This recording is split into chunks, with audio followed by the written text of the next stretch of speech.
Ladies and gentlemen, welcome to the main event Fightcast. I'm your host, Vega, alongside my co-host, Coach Mike. Yes, sir. And,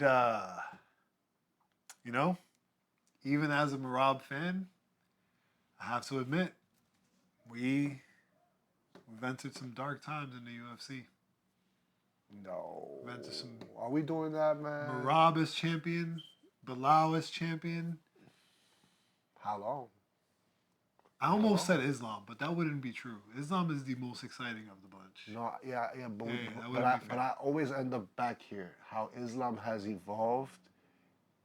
It's also the fact that he's become this exciting guy. Yeah, it's an evolution. It's evolution that could lead to his demise. It could, but it makes it more exciting. But even that, I gotta pump the brakes because it's not the demise of Alex Pereira. Like, if they rematched it, how would you feel? If they rematch Ankalaev, well, immediately. I am on the side of praying for an immediate rematch because I don't know that I want. I'm not on his camp, so I don't have any position to make or not make excuses. But I gotta say, I don't know if for lack of a better term, we use the word scared, of course, right? So I don't know if Pereira was scared of Ankalaev's power in the moment or what exactly happened. Or the wrestling. Right, or the wrestling. But something happened that led to Pereira not fighting like Pereira. We've never seen that. I've never seen him rely on singular shots so much. Right, I've watched his glory fights. You know what I'm saying? One shot, move away.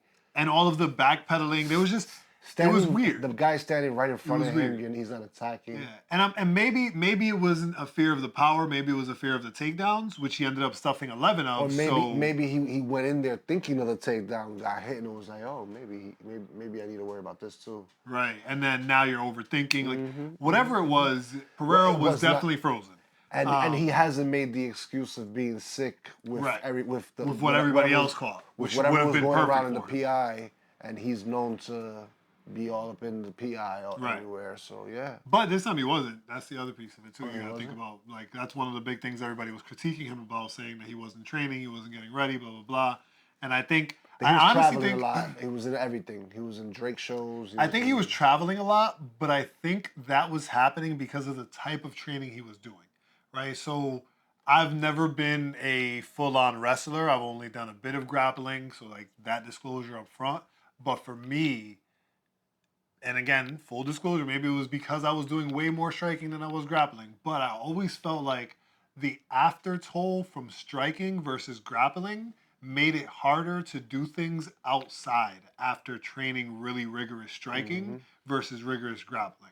Right? Think about doing 15 rounds of sparring, of striking, right? Leg kicks, body shots, right? Those, yes, you're not going at full power, but they hurt, right?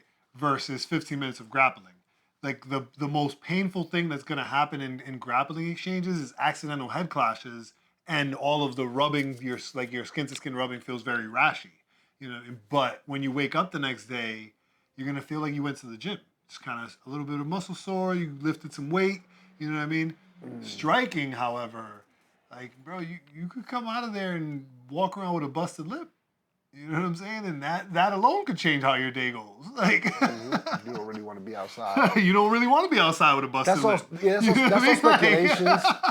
But right, that's all speculation. But I'm saying it to say maybe he spent all of his time preparing to grapple and then didn't. Because when he was challenged with the grappling, he did amazing. He went. He defended 11 or 12 for 12 takedowns, bro. The man that said he was never going to wrestle attempted 12 takedowns that did not work. He said, I don't need that. It's too easy. They didn't look easy at all. And honestly, he looked a little better striking than he did grappling. There was a little more fear. Yeah, with Pereira fans, but being unbiased, watching that event, I 100% thought that it was going to be Pereira getting his hand raised after that decent fifth round. He finally let the jab go. Bro, leave it to Sal always, bro. Only because these are the same judges that scored the Francis Marshall fight and Marlon Santos for Marlon. Myron, you say Marlon like he's a fish. No. It's because we were talking about Chito Vera earlier. That's why. So that makes you think of fish? No. That's his name, Marlon. His name is Marlon. But I'm a Santos fan, and I was betting on him, and as soon as the fight stopped, we looked at each other. We were like, "That was a robbery." I'm gonna take it because I had to bet on him, but that was a robbery. I'm always pushing back on the word robbery. Sometimes fighters don't do enough for you to say robbery. Yeah. For example, the Pereira and Ankalaev fight. If they would have gave it to Pereira, and this guy would have been screaming robbery, and you look back at that fight, dude, you didn't do enough to scream out robbery. Especially to win the belt. You can say, I don't think that's the right decision.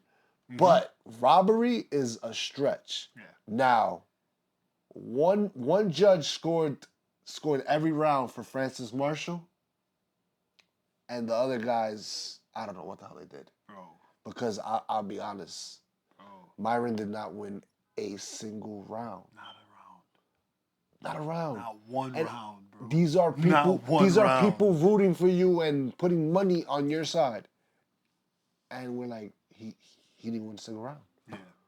And so if those judges scored it for Pereira, it just almost goes with that. Yeah. They didn't respect the wrestling. I didn't notice if it was the same judges, because they do alternate judges throughout the night. So I didn't notice if it was the same judges.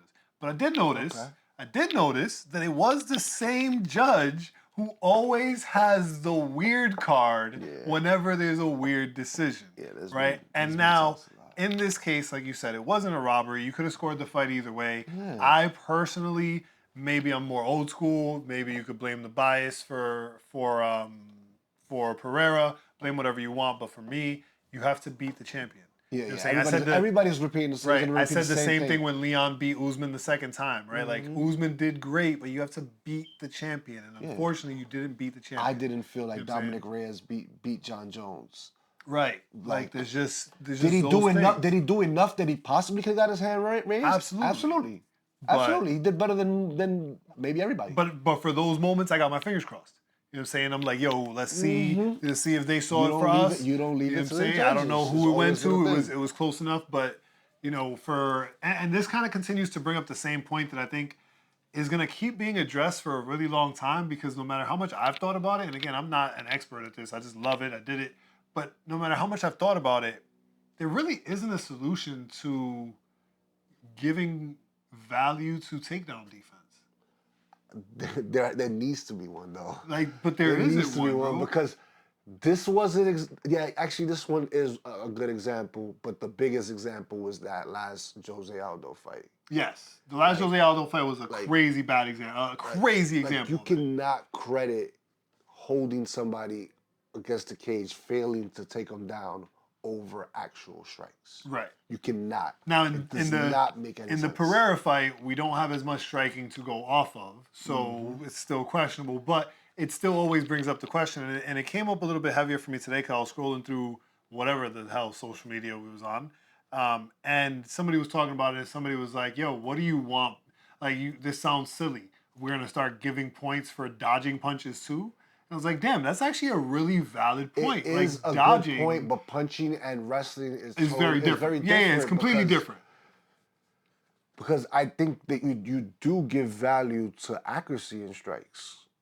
Yes, we do. So why would we not put value to accuracy in the takedowns? Because we already do give value to the accuracy in the takedowns. But just like accuracy of strikes, it goes to the offensive person.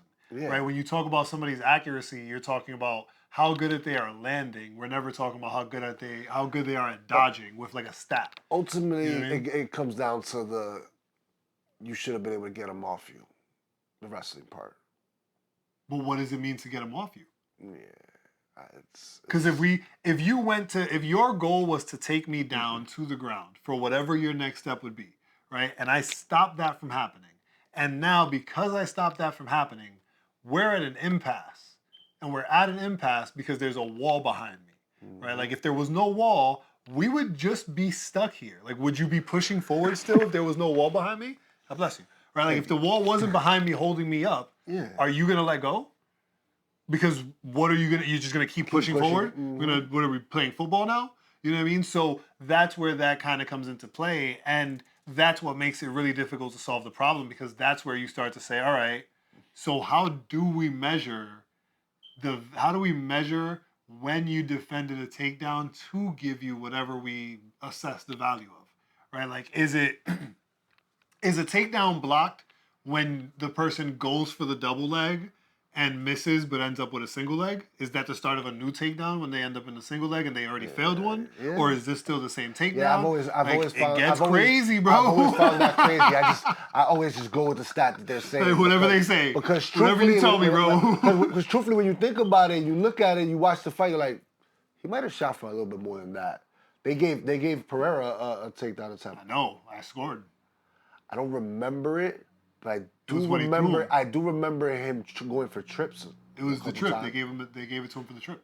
Oh no, that's crazy. Then why would they give him an attempt if he got it? Because you don't get it was the end of the round and it wasn't a grappling. It was a throw, right? So like it's again one of those things where I don't fully know how they score throws. I know like sometimes they end up as takedowns, sometimes they don't. I feel like if you score that attempt, you gotta score it as a takedown because it was successful. The bell just saved him.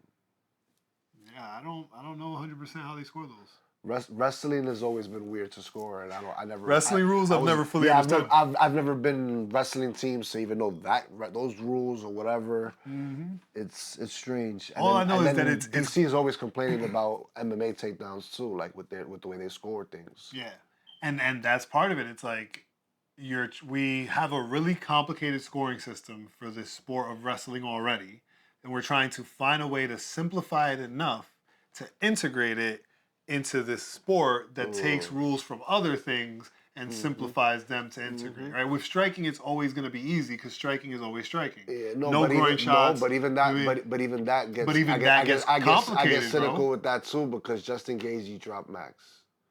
If you watch that fight, Justin. Oh right. That was, but that was just bad scoring. And Max said it himself. He put me on my. He put me on my ass. I woke up. But those are way more rare than looking at a fight and going, oh man, the person who was holding him against the cage won. Yeah, you know what I mean. Yeah, but it should be more accurate. It should be more accurate. Yeah, they should be more. They shouldn't be able to make those mistakes. Yeah, it should be way more cut and dry. Like his butt hit the canvas, and it was because of the punch. Right, he dropped. That's for sure a drop. Right. And I am one of the other people that believe that Dominic Reyes did not get a knockdown on John Jones. Oh, you believe he slipped? No, he literally got a good punch on the chest, but his feet clearly tripped. If you see it, bro, even the way he fell wasn't like if you get punched in the chest and you're falling, you fall like this. He fell like that. Like he didn't fall in the direction of the punch push. You understand what I'm saying? Like he would have fell back. He didn't fall that way. He slipped like. I don't think they. It looked like a knockdown to me. And they didn't score a knockdown either. It looked like a knockdown to me. That's all I know. It was. We could look at it later and maybe you could change my mind. But I felt like it looked like his legs tripped. No, what I was actually gonna say about the striking piece is eye pokes and groin strikes. Right? Like, yes, we have figured out fully how to identify that they happened. What we haven't figured out is what to do about it when we see that it happened. You can't measure intent.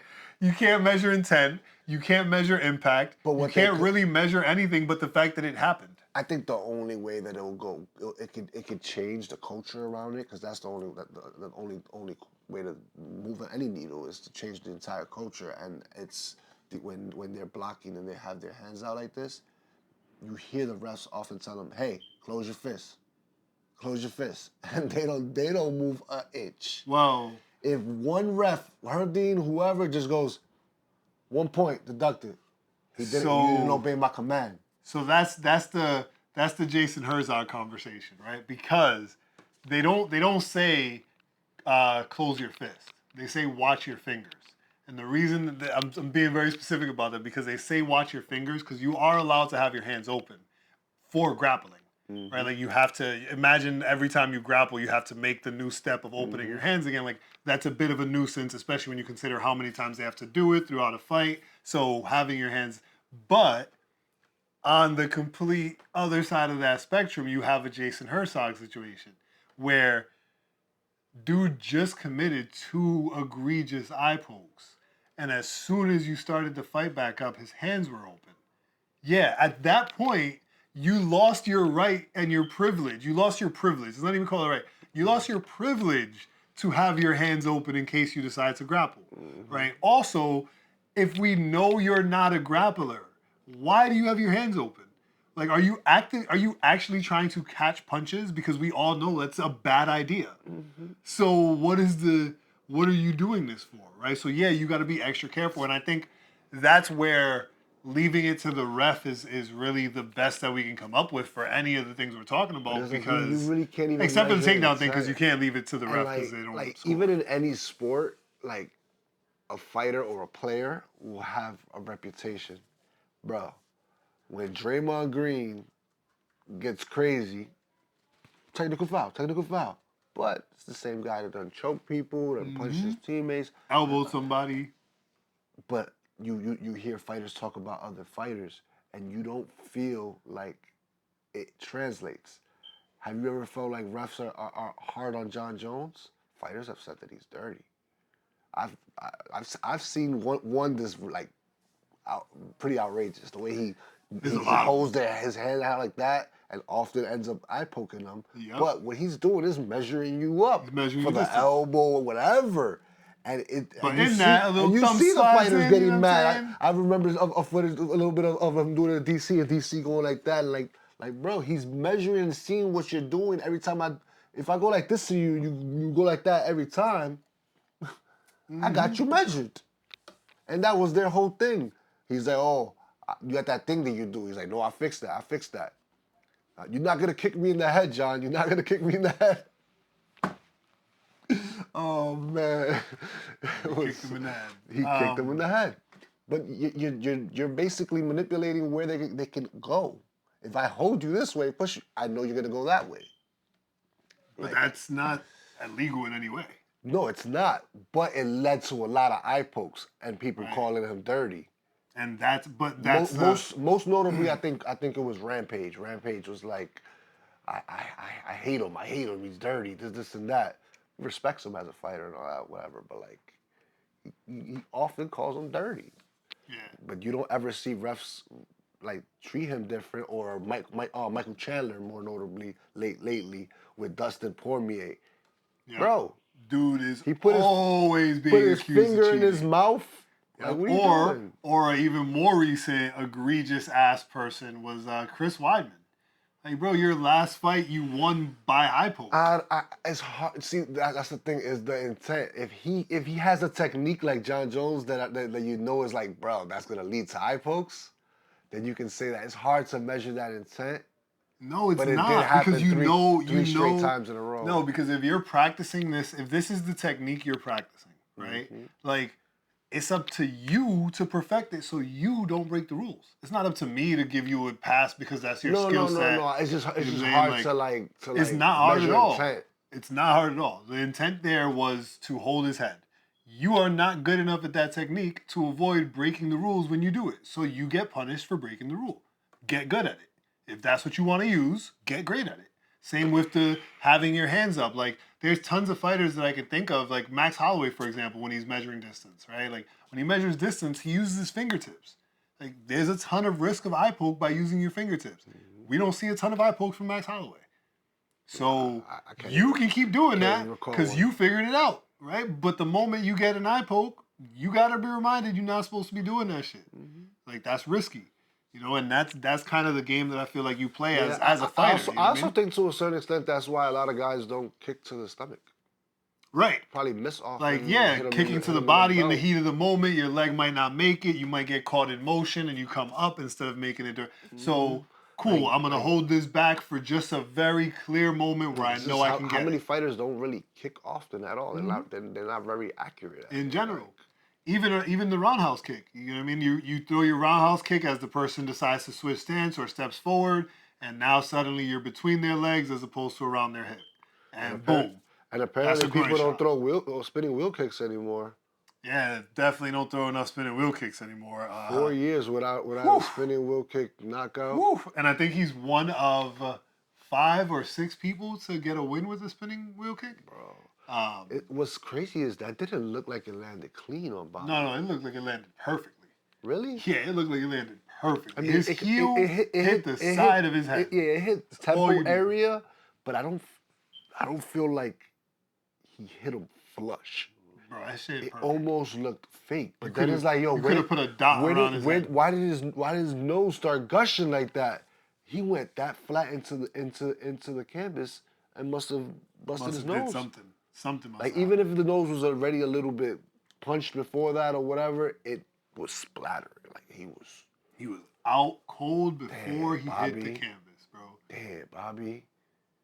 And I'm calling you Bobby because you gotta let go of that king. That shit is not working. You have not won a fight since you got that. See if I don't know how the government works with that situation, but go see if you can get a refund and get them to turn that shit back. Mm-hmm. We might have to start a GoFundMe for Bobby if he has to pay to change his name back. Yeah, I don't want to call you that other thing because I like to see you win. You're a fun fighter. Never was a huge fan of him, but bro. Always been fun. 0-3 as King Green. That shit is crazy. Yeah. Crazy. And the craziest part about it is he was coming off of a good-ass win when he changed his name.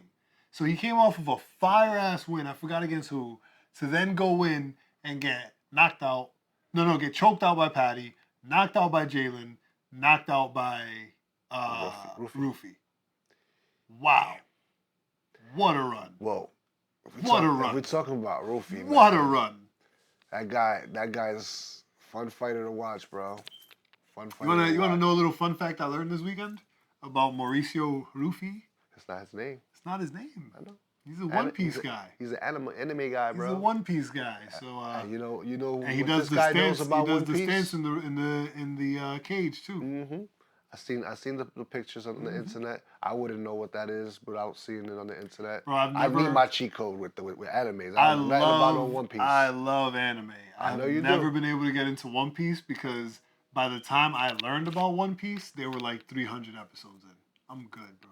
Nah, you gonna get into it one day. I'm good, bro. I don't even want to start. You just scared you're gonna be locked in for too long nuts, on it. Bro. I'm not getting in that shit. But you might have to watch it, bro. Nah, good. I think his name is like Del something. Not Del Santos. It's like Del something. His last name. Yeah. That's but crazy. Listen, Kyle, whatever you're doing in Fight Nerds, keep it up. You gotta teach the women though. I don't know what's going on there. Women's division is complicated, bro. You never really know what to expect with these ladies. Like Yasmin Lucindo versus Amanda Lemos.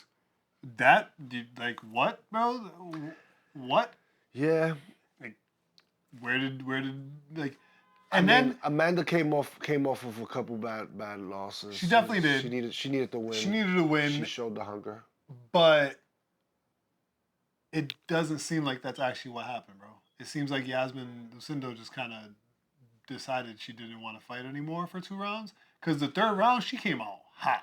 She won the 3rd round on pretty much everyone's scorecard. Yeah, but she needed to finish. But she needed to finish at that point. But, why didn't you come out with that energy out the gate? I never get This is what I'm confused about this year, bro. We are now in March, and all of these newish fighters, especially some of the debuts, are not capitalizing on the opportunity. Debuts are a little excused because the crowd, we talked about that a little bit before the show, crowd really makes a big deal. Mm-hmm. But for the people, for the prospect lines, right, or the on the way to prospects, these people, what's happening to them that they're just not fighting? You know what I mean? I'd even dare to say it in the situation of Pereira. Pereira, you're all the world talking about you. You're in conversation around being the GOAT, all this stuff, and then you lose the belt in, sorry to do this to you, Rose Namajuna's fashion. Bro, it's still not as bad. It definitely wasn't as bad. It was aggressive. Worst thing but ever. but as a male fight, that's as pretty close as we're gonna get. I can't really think of a male fight that was close to Rose. For the light heavyweight division, right? Yeah, I would think that is. I can't think of a fight that was close to that. We've been spoiled for the last couple of years. We've been spoiled for the last couple of title fights by this very man. Yeah, which brings me to would you prefer him to be the immediate rematch, or do you think a Yuri versus Ankalaev would interest you? I think you asked this when we started, and we completely ignored the question because I remember starting to answer and thinking, I want to see an immediate rematch because I believe Alex, I asked you if you wanted to. Yeah, I believe Alex was not himself.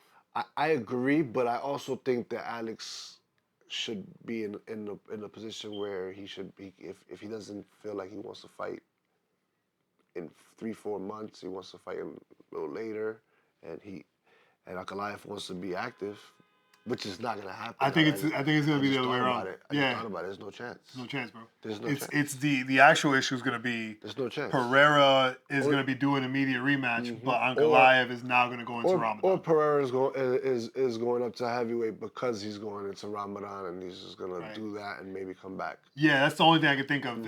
If Pereira, it's really if Pereira feels like fighting before Ramadan is over, then we'll see another Pereira fight. If not, we'll see a rematch. It's interesting because of that. The fact that Pereira is going to be hard to keep Pereira from being active. He has the right. But he has the right to take some time if he wants to. I just forget about him wanting to. Even because the issue is more. I don't think he's going to want to take time. I think the issue is that he's going to want to fight, and him wanting to fight. I agree. Who does he fight? I wasn't thinking about Ramadan, so yeah. So that's why I didn't even. I wasn't even considering the fact that. He's absolutely. It's completely in Ankalaev's hands. He's absolutely going to want to fight again before Ankalaev. Yeah. So that's the only complicated part. So then the question becomes, that's also part of the reason why the whole internet is acting crazy, or even you started to show off like that. Well, we got 3 months a year that we're not going to see fights because Ankalaev. I mean, yeah, like we've been spoiled in the light heavyweight division, thanks to Pereira. We've been spoiled across the UFC when you really think about who's holding the belt right now, bro. Juliana Pena in one woman's division. Fights once every 4,000 years. Zhang Weili, super active. We can't take that away from her. Alexandre Pantoja, I was going to critique him, but all of a sudden he just got mad active. Like, he was not active for like a couple months, and then was just like, nah, going to turn this shit on and is taking every fight. I think when he was away. not that active, it was because there wasn't a clear #1 contender. He had fought everybody. But then after taking on Urseg and beating number 8, he was like, yo, if y'all sending me number 8, literally send whoever you want. I'll fight him. And he was willing to go up, but he wanted Sean. Yeah, he wanted Sean. Merab having the belt, low-key might be more exciting than Sean having the belt because Sean was a picky-ass fighter, too. You know what it is? Merab is he's not the rule. He's an exception. Yeah, he's not a boring fighter. His fight style might make you feel like, oh, he's boring, or he's always going to go to decision. But for whatever reason, we like him and we're able to appreciate his skill set. It's because he makes it energetic. He's the Floyd of wrestling. Well, it's absolutely all energy. Because No, I mean from a showmanship perspective. Like I mean it overall. Like even like the times that of recent history when he's been tagged and hurt, why does he get stronger? Yeah, but that, like I said, like that's the fight part of it. I'm talking the showmanship of it, right? Like how often are we seeing wrestlers that make controlling someone look fun? You know what I'm saying? Like Merab's in there controlling Sean the same way we see Ankalaev controlling Sean, but the difference, Merab's in there laughing and talking to the crowd while he's doing it. He's dominating you and showing you how much he's dominating. He's like, it's sure Dana may have gotten mad in the moment, but I'm sure we all look back and go, that shit was mad funny. He's holding him in a cradle fetal position with 7 seconds on the clock, and he kisses him on the back like a baby. That is hilarious. That's right. Like that's what makes you want to watch a wrestler. Like that type of funny behavior, because that's what we're seeing in WWE. I also feel like we pick and choose, and he's one of the people we like personality-wise, even outside the cage.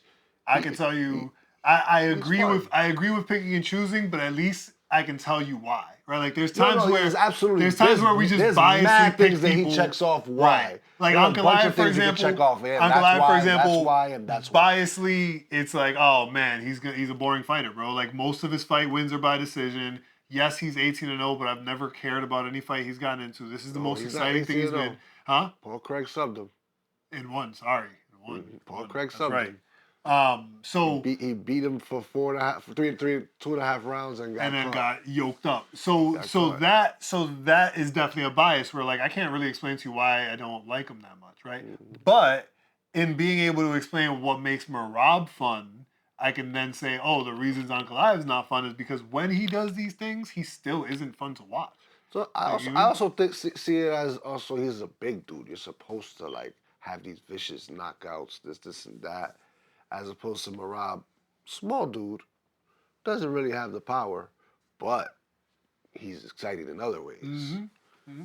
So and even as a big dude, like if you don't have the power for a knockout, that's cool. Show me you have the power to dominate where you're grappling. Again, even if Ankalaev did everything he did during this past weekend's fight, but added some of Merab's showmanship, that alone is enough to make it look like he deserves a title way more than the way he won. I can see that. You know what I'm but saying? He's like imagine he him. He has some knockouts. He has some great wrestling performances. I think it's probably more his lack of activity and like lack of relevancy in the sport, to be honest. And drawing with John. Yeah, that matters. I mean, yeah, that matters. He's recently been like active on social media, but like it's all pretty cringy, to be honest.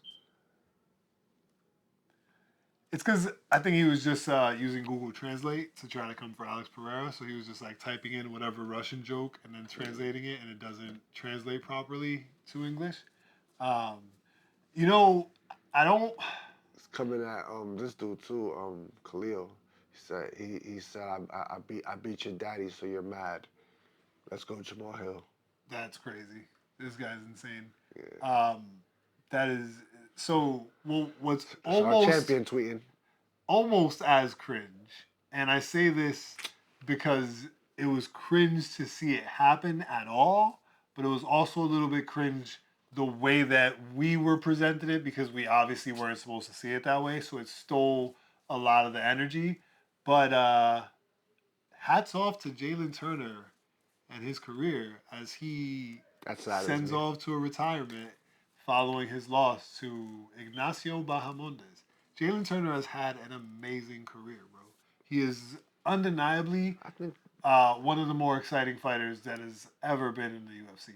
I think he's had like 2 decisions in his career. Let's see, full fight history just to be safe, but I believe it's 2 decisions in his career. I'm a fan of Jalin Turner, and like I would consider him one of the biggest underachievers going out right now. Really? Yeah. So we had the KO over Green. Decision Hooker. Split to Hooker. Wow, that's one decision. That's the one that I did. But that was not remember. But you think that's boring? Wait, you don't remember that? No, I didn't remember that it went to decision. Oh, it was just. And he went to decision with Gamrot. That one I did remember. I thought he won that. Then, but before that, he's got Malarkey KO victory, Medic submission victory, Weaver sub victory, Koulibaly KO victory. Frevola decision, but Matt Frevola is a machine, so that's I don't remember who Potter was, but that was the KO win. I think that was his debut or his secondary fight. His secondary fight. His first fight was a loss against Luke. Yeah, that's a tough. And that was debut. Also KO, bro. A KO loss to Vicente Luque as your debut fight, bro. And I'm pretty sure that was a short notice fight. He's very much a killer be killed. Pretty sure that was a short notice fight. Which is probably one of the reasons why he wants to get out. Yeah, he's like, the way that I fight, it doesn't make sense for me to keep doing this. But you brought to my attention how much of a weight cut he actually has. I never really realized how big of a dude he was outside of the cage. Bro. Shit is crazy. I've always seen him. He's a ginormous man. He trains with Hamza at one point. He trained with Hamza at one point, and I would see pictures of him, and like he's visibly bigger than Hamza. And to think about the fact that Hamza fights at 185 and he fights at 155, this guy is killing himself to get down to that weight. And even like seeing him for the weigh-ins and the stare downs and all of that, he looked very frail. Yep, he's always looked very frail and lanky. But I just assumed that was his build. I didn't know it was his weight cut. That shit is insane. Like it's ridiculous. He should fight at 170, but seeing how like his energy and all of that, he's tapped out. But I would love for him to reconsider coming back and fighting at 170, not killing himself to get down there. Yeah, that could be really cool, seeing him at 170. Mm-hmm. But I think he's pretty committed to the retirement. Yeah, I mean, he cut his so hair too. before the fight. I think so too. Like He was pretty committed, bro. He's pretty committed. Which sucks because it takes a little bit away of the win. It takes a little bit away from the win of my guy Ignacio Bahamondes. He absolutely sucked the with energy the out of first the room round with that sub. one. What? That was amazing. And even Ignacio quickly retreated in his excitement. Yeah, his excitement went out the window a little bit. That's what I meant when offered for him to train with him, to not quit, all that. To not quit, to train with him, to get it all in there. According to John Anik, he thinks Nacho, which is Ignacio's nickname, will be a big star next year. 2026 megastar. And I could see it because he knows two languages fluently. He speaks Brazilian and he speaks Brazilian Portuguese. Sorry. Brazilian Portuguese. I know. And I've done that. I say it for the crowd, bro. You can't. Otherwise, they're gonna think I'm dumb. I've said that, so many times. Bro, a kid at work the other day tried to trick a teacher. I know what they say, bro. He tried to trick a teacher. He asked him, "What do they speak in Brazil?" But the way he asked it, I thought he was really curious. And when I answered it, he's like, "It was a trick question. You wasn't supposed to answer." I'm like, "Bro, you trying to trick him? Trick him? Who do you do? I'm the dummy in the room you could trick, not him." If he chooses to learn English and add that to his repertoire, honestly, if he chooses English or Chinese, whichever of those two he chooses, John Anik is 100% right. Because he's a great fighter, right? And depending on how we see what happens next, and like we talked about a little bit earlier, realistically, next potential competition in this fight is Mauricio Rufy. Bro, you know what I'm saying? I kind of don't want them to clash so early. I don't want them to clash so early either, but it just makes so much sense. You know what I'm saying? I'm not a matchmaker, so maybe what I think makes sense doesn't make sense at all. And honestly, in this case, that's kind of what I'm hoping for. So you guys do your job. I'm going to just keep commentating on it. But Ignacio Bahamondes versus Rufy just feels like what makes sense because Rufy just beat Green. Jalin Turner smoked Green. Nacho just beat Jalin. It feels like a very lined up thing, especially when you consider the very strong likelihood that if Jalin won, he was going to be Rufy's next fight, right? Because Jalen's in a ranked position, you have to do that. So we'll see what happens. It'll be interesting.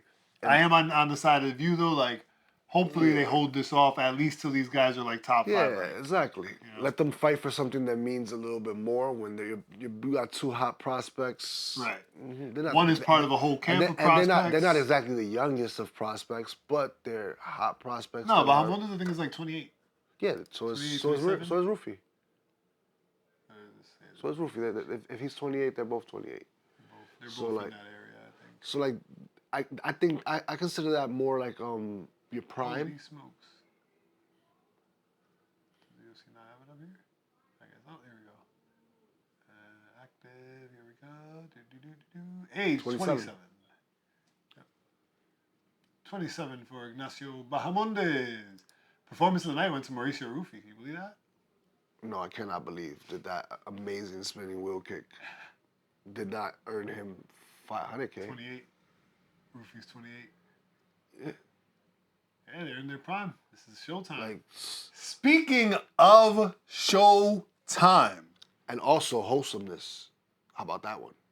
Because these two, after completing their 6th round fighting each other, after was so much love, he said, this guy's the man. Nobody wanted to train with me for him. I couldn't find anybody to train with me. And what Justin say? Come train with us. Come train with us. That's it. Come train with us. Bro. Nobody wanted to train him to fight. These are the kind of guys that you literally premiere. You have your friends over, you want to show them the sport that you love. Mm-hmm. These guys right here. This is but they're savages, and then you see how wholesome they are. Chill, the vibe. Afterwards, everything is good. This is why this is actually a sport, and it's not just. It's not barbaric. It is barbaric to a certain extent. But you could say that about rugby. You could say that about football. Yeah. That doesn't make it less of a sport. That's true. That's fair. But like you just said, this was a hell of a fight. And the only concern I have with it as a hell of a fight is, damn, what happens with Gaethje next? I think he's one fight away. from the belt. But who's that fight? That's the real question. That's the real Because if you think he's one fight away, then the only answer for me, the only answer to that question is Arman Tsarukyan. Arman already beat Charles. We don't actually have to see a rematch. That's legit. Justin versus Arman makes sense. But then Islam has to sit out unless Islam's going to fight up or fight down because Arman is also on Ramadan. And he's not fighting on Ramadan. So, yeah. Oh. You see what I'm saying? It's not a shot at them for their styles or any. I'm literally being selfish in the most business logic way. Y'all niggas take mad time off throughout the year, bro. It would be the same case if we had an Israeli champion. An Israeli champion has mad holidays throughout the year that we have to respect. Christians don't really do this. If he fights Charles and wins a rematch against Charles, Arman? No, Justin? Because if Arman is busy during Ramadan, yeah, book Justin versus Charles, and see who wins the rematch. If he wins that fight, I just don't think if Charles if Charles wins the fight, I don't know where he gets the title shot. You don't get the title shot, and then you have Charles having done a rematch for what? Well, Charles hasn't fought in a while, so he needs to be busy anyway. So he hasn't fought because of the split decision with Arman. He hasn't fought because he cut his eyebrow before the fight. That's really the big one. No, he had the split decision against Arman and lost. Yeah, and after that he was supposed to fight. He fought Darnouche, beat him, and then he had the cut when he was going to get a rematch against. Was it Islam he was going to fight? No. Was he who he pulled out against that with the cut and his eyebrow? That was before the Arman fight. It was? Yeah, that was the rematch before the Arman fight. That's how Dustin got. I feel like the Arman fight was a while ago. The Arman fight was Charles' last fight. Charles and Arman's last fight was that. And no, it was Charles fought Michael Chandler last. That's who he fought last. Oh, he did beat Michael Chandler after. Yeah, he fought like what? Right, because Arman was scheduled. He fought the way Michael Chandler should fight. Arman was scheduled to fight Islam, and Charles got scheduled to fight Chandler. Arman pulled out of his fight against Islam. Charles beat Chandler. That's what it was. Yep, makes sense. Yeah. With that said, let's dive into this week's card. Because this week's card, unfortunately, I think they expected the power of this past weekend's pay-per-view to be a lot stronger to carry them into this next one. Or I could get on my bias bullshit and say that they trying to sell my boy Waldo. Because that's really the most exciting fight on this card for me this upcoming week is my boy Waldo Cortes-Acosta against Ryan Superman Spann. I really feel like they could have sold this as a main event easier. Would he be the first? It's crazy that he's the first Dominican main eventer if he were to main event. First Dominican man to main event, but it's a featured fight on the prelims, which is weird. It didn't even make the main card. I know. That's crazy. That's why it's hard for you to for me to like believe that narrative that you just said. That's what it was. It was a completely bullshit narrative for the record. Just in case anybody else out there got confused. But marketing wise, you know what I mean? Y'all dropped the ball. Yeah, dropped the ball. That's how you do it. First Dominican to main event. I think, but maybe they want him to get ranked before they do that. Oh, he is ranked. That's right. He's ranked 12. I forgot about that. He beat Waldo versus Ryan Spann off even just the name is way more exciting than their main event. Oh yeah, 100%. Way more exciting. Are they? Maybe they're not the high level. Maybe Marvin Vettori is a higher level. He's fought for the title before. Roman, higher level, but nah. This will be way more exciting. This is gonna be a main event. Way more exciting fight. 5 rounds that you know won't get to. Good news is, I won't have to go to bed late, so I'm good. Chill. This guy is not even. He's not planning on making this event. Right before that, we have the beautiful Stephanie Luciano going against the beautiful Sam Hughes, and the less beautiful. Sorry. Oh wow. You have to say that. Oh wow, that was aggressive. I wasn't gonna do it, but you did it. Truth. I'm not gonna disagree with you, but truth is truth. Truth is truth. So this is an interesting fight because I feel like Stephanie Luciano looks like the type of girl that you think is in the wrong sport, but she's actually a way better fighter than Sam Hughes. Very aggressive. So she's not a finisher by any means at all, in any way. I will be eating socks if this girl gets a finish. I'm kidding. I'm not actually gonna do that. But like, I do not think this girl's gonna get a finish. But she might get a finish, bro. She's fun to watch, and Sam Hughes is always interesting because she can run across the cage sometimes. So fun. What else do we got going on? Oh, and of course we got Daniel Barez versus Andre Lima. For those who don't remember Daniel Barez, Megamind. Crazy accident. Yo. Oh, I'm excited for Daniel Barez. Every time he's an underdog, I bet on him and he gets the W. So I'm here for it. Yeah. Bet on him again this week. After his get last the W. performance, how could you not? Andre Lima hasn't really proven himself to me at this point. Like, I feel like, and I think, if my math serves me correctly, this is his last fight on contract.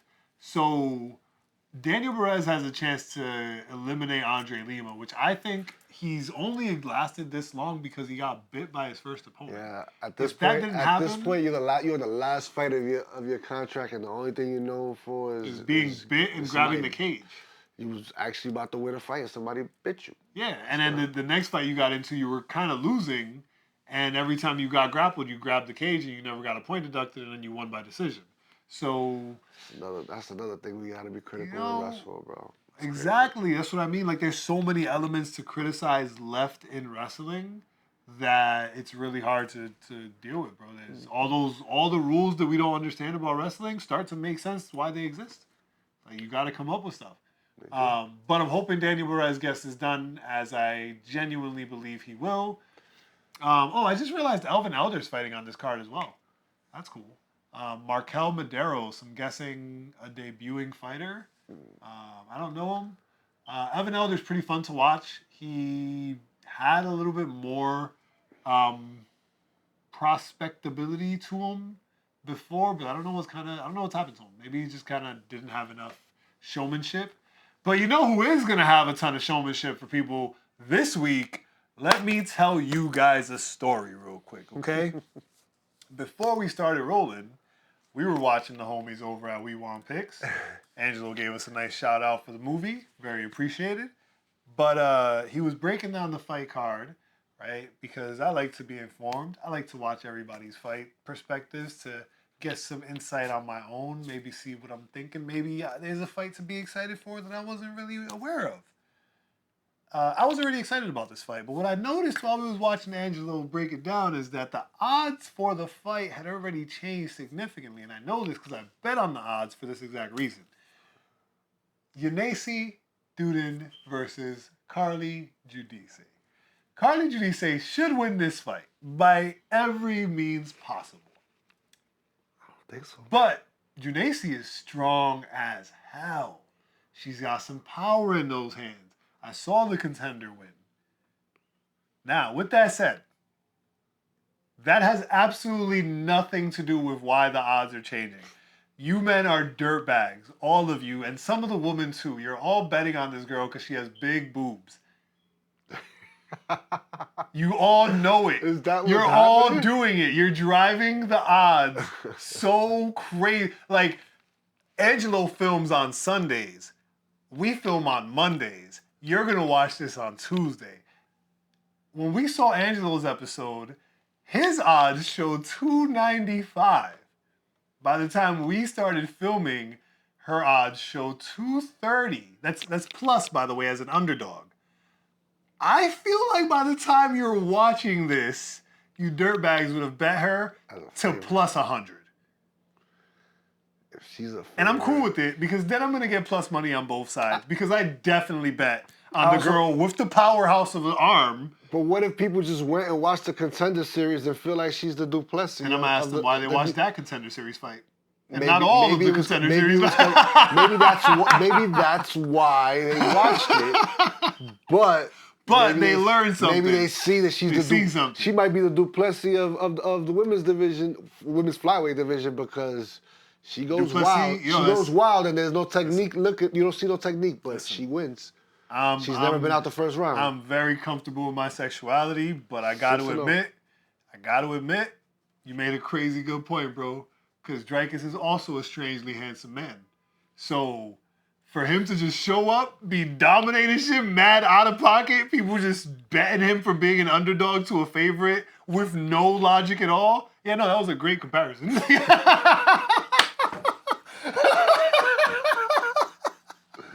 Wow. Wow. I just realized that because I was so excited for the Waldo fight, none of these are in order. So, sorry. Who cares? But Damon Blackshear and Cody Gibson is honestly the fight to watch. Yeah. Cody is always exciting. Besides Waldo, and he's actually very outmatched in this fight, I think. So it could lead to super outmatched. Yeah, it could lead to him like going out on his shield or maybe even the dog in him. Yeah, the dog in him elevating his skill game, and like survival kicking in. Yeah, bro. Like I don't see this going past the first round. Cody is a dog, so like I don't see this going past the first round. That's my first. I mean, I can see that. Now, with that said, I do believe that both of these guys are ridiculously dangerous submission threats to each other. Yeah. Like, not even across the division. Like, just directly to each other. Which could they lead are to the them same amount of sub-danger. and knocking each other out. So, like, that'll be even nuts. That'll be even crazy. I was just expecting one of them was going to slip up. The threat of not going down there, like, nah, he's seasoned there. No, I think based on where they're at in their career, each of them is confident enough that they will get the sub, but also not good enough to not fall into a trap and get sub. So that's what I mean. Like, they're equally dangerous to each other. Yeah. And that's what's going to make this fight crazy interesting or crazy boring. But I'm betting on crazy interesting because Cody's a little tapped. Yeah. Cody's a little tapped. A little crazy boy. Maybe we're hoping for it. Are we excited about the tough finale winner, Kurt Holloway, going against the always impossible to understand his level of fight IQ, Alex Hernandez? Mm-hmm. Excited, no. Who do you think wins this fight? That's the tough question right now. Who do you think wins this fight? You think Kurt wins? Okay. Yeah. Like I said, I have zero idea where Alex Hernandez stands on the scale as fight IQ. That's the Alex we've... But I like to believe... The last time I was really confident in Alex, he was fighting Cowboy Cerrone. Jesus Christ. Cowboy destroyed him. Wow. Destroyed him. You just never know. You just never know. After that, I was like, I don't get him. And the last exciting card on the card, for me anyway, is another one of my boys, Chidi and Njokuani. Shout out to the family. Good luck out there, guys. Crush it this week. I am also a fan of Elijah. And Chidi's the underdog in this fight, so I am a little nervous. Bro. But I know they've been working hard over there. So, you know. Brazil has been on a run. I don't know, man. The fight nerds have been on a run. Alex just took a massive loss. Yasmin Lucindo lost to the old guard of Brazil, so I don't know if that counts as Brazil on the run. Bro. Like, yeah, he ain't get finished. Bro, that's not Isn't it crazy that Izzy's still the only person to finish Alex, bro? Crazy, no. They fought so many times. Sometimes, like, and especially when you win. Yeah, but he didn't get any finishes in those either. Who? Izzy. His only finish was in the UFC. Yeah. But I'm saying they fought. They fought three. If you beat somebody 3 times, when them playing possum is the most effective thing in the world. Yes. And that's what happened. Yes. It worked. I've seen this dance before. I've heard him this way before. Oh, crap. You got me. You got me. And it was such a flash. I'm going down. It was such a flash knockout and all of that. I bet you he could not give you a play-by-play without watching it. Nah, not at all. He didn't see it. At all. He never called him so lovely. He never saw and it. like I told you, it wasn't even the first punch. It was the second one. The first punch, he was like, did I just get... But he didn't see either of them. Oh, man. Well, that wraps it up for us this week. Thank you guys for tuning in. Hope you enjoyed it as much as we did, and I hope it was more enjoying than losing your money because I know you all bet on Pereira the same way we did. So this week sucked, but luckily we got Waldo and Chidi fighting this week. So Do with that what you will. Do with that what you will. See you guys next week. Yes, sir.